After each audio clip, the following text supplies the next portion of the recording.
these bunker busting bombs and how it sort of like burrows into the ground, these 30,000-pound explosive devices. Could you talk more about how that would work in this sort of situation and what it specifically needs to get to in the ground? Yeah, some people may say, well, wait a minute, the B-2 is a stealth bomber. It goes in where you have very heavy air defenses, where enemy radars would be able to see it. And so why is it being used in Iran when we know that the Israelis have taken down all of the air defense systems? That's because this MOP, this hardened penetrator that can go up to... Yo, that's the first time I've ever seen them like simulate what it can do.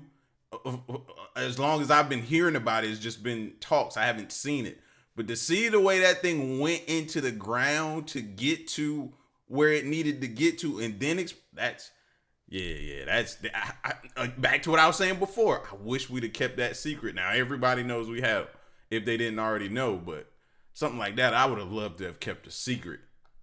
To 200 feet below the ground can only be carried by the B-2. So the B-52 has carried it before, but the weapon system itself is only certified to fly on the B-2. So this is why the B-2s had to go in to use these bunker-busting bombs. So the whole idea is that of the 30,000 pounds, only 5,000 pounds are explosives. Most of it is a very hardened case because it has to punch through rock and dirt, and it has to push all that force down many layers. It actually has a fuse that can sense going through various layers.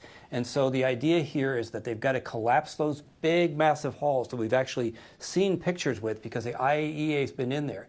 Collapse these halls and collapse dirt on top of these centrifuges that were enriching uranium to a weapons quality capability. So it's a bomb that was developed originally. Most of the impetus was for the North Korean threat, because remember that the North Koreans also have very deeply buried capabilities in their nuclear sites. And so the U.S. said, well, we think that if we need to use this, that North Korea may be the first place we need to use it. We don't want the Kim regime to be able to continue to develop more nuclear weapons.